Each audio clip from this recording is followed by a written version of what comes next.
Okay, I've come to the beach today and I decided to do the intro to my new series.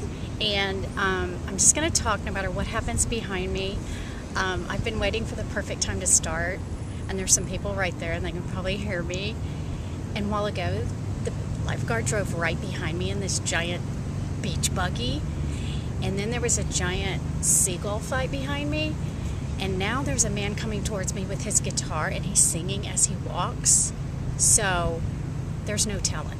But I think I have a clear, I don't even want to look left or right. And it's really odd because I'm looking at the hotels. So, oh gosh, and there's people on the balconies. But as Scott told me earlier, he said, no one's looking at you. He's so right. Okay. I wanted to give an introduction to my video, to my new series that I've decided to call Simple Changes. And I wanted to do an intro that explained how I got to where I am and why. I told you in another video that last year was really a difficult year, 2012, and I was going to tell you why, and to kind of set you up for why I've decided to make all these different changes in my life. 2011, at the very end, October-ish, Scott got his first cancer-free test result. We had been fighting the cancer for over 3 years, and in October of 2011, he got his first. It had been 6 months since his last treatment, and it said no cancer. So we were super, super relieved. But we didn't really adjust to that feeling of euphoria for a month or so. We jumped right into the holidays, and it was hard to adjust to thinking that we weren't going to be doing this deal anymore with cancer because it had been 3 years. So that was October of 2011. We went right into the holidays, and then 2012 started in January, and we thought this is going to be the best year. We were finally starting to look ahead, and I finally realized everything's going to be fine, right? And I don't mean I'd had a bad 3 years. I'd had a really good 3 years. The Lord had really, really, really helped us to deal with the cancer in a way that gave us very, very few rough, bad days. Well, 2012, okay, January. So we were starting right then to look forward. Well, then February rolled around, and February started, and he lost his job the first week of February. And he didn't just lose his job, it was a career for him. He had been with the company 20 years, he had climbed the ladder, all his good friends worked there. You know, people he had become good friends with over 20 years, and it was extremely devastating and difficult. And in a way, it was worse, not worse than the cancer, but really different than the cancer, because with cancer, you feel like you're not really in control of it.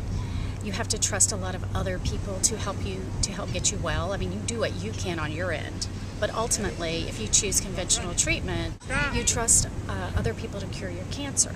But when you lose your job, it's totally different. You feel like you have to depend on yourself. You feel like it's your fault that you lost your job or whatever. And it was totally the economy, and we could see that and we knew that. So anyway, it was very, very hard.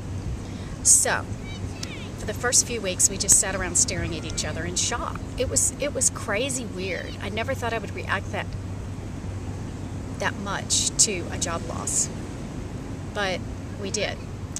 So I won't go into details, but in the next few months, we made all kind of crazy, almost decisions. And I learned one thing from that. When you've had a big, huge change in your life, don't make another big, huge change at the same time. Give yourself time to relax and adjust. I mean, sometimes you have to move quickly, but sometimes you don't. Sorry for the interruption, but I go into too much detail here.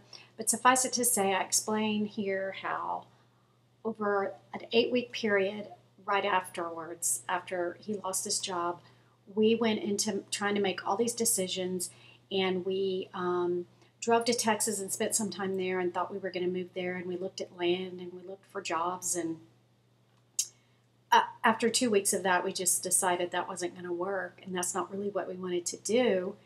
And then we came home and we jumped right into putting our house on the market, and we almost bought a beach like townhome thing, and it was really cute, but it was really small, but we really thought it's what we wanted to do money wise. And then after about 6 weeks of that situation, we didn't do that either. So that's what I'm talking about right now. And now I'm going to go into the fact that we just decided at this point, stop the madness. So that's it. So this was about 8 weeks worth of craziness. And I looked at my husband and I said, I want to stop right now and not do another thing and just sit here and you look for a job and let's just relax. So we did that for many, many months. And through the summer, at the end of the summer, I started feeling really depressed because I wasn't doing anything. I was just kind of piddling around the house every day. I didn't go to my normal Bible studies that I always go to on Tuesday morning where I see other women. I don't know, my normal life routine was gone, partly because my husband was home every day, and that was extremely difficult to get used to, and I'll go into that later. But anyway, I felt myself getting depressed in about September, October. And I was just looking depression in the face. And I felt it coming on, and it didn't feel good. Now, a big disclaimer here, I believe that some people that have depression have to get medication and have to get counseling and all that. But I didn't feel like this was that kind of a depression. I felt like this was a depression of my own making because I was just a big slug. I was just not doing anything.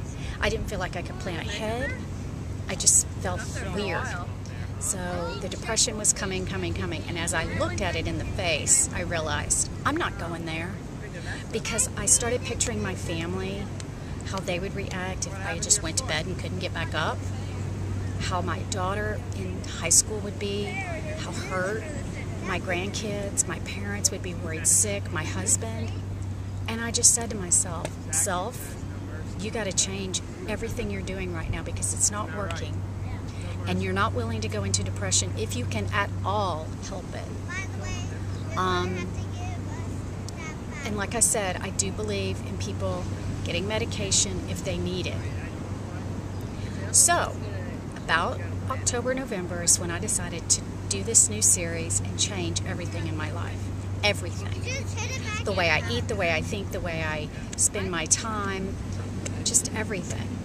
And so in my next video, I'm going to explain to you the kind of changes I've decided to make, and I've broken them up into parts so that it's easier. I'm going to make very small changes, one at a time, and the name of my series is going to be Simple Changes. And I'll tell you why I named it that later. But anyway, that's it for the introduction. I know it's been kind of long, but I kind of want you to know why I feel like I have to change everything, where I've been and where I'm coming from. And yeah, that's it. So I'll see you in my next video, and we'll just jump right into the simple changes. Thanks. Bye-bye.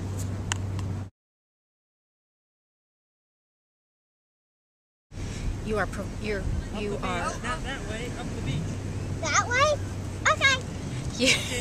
She's flying a kite. Oh gosh, I lost my train of thought.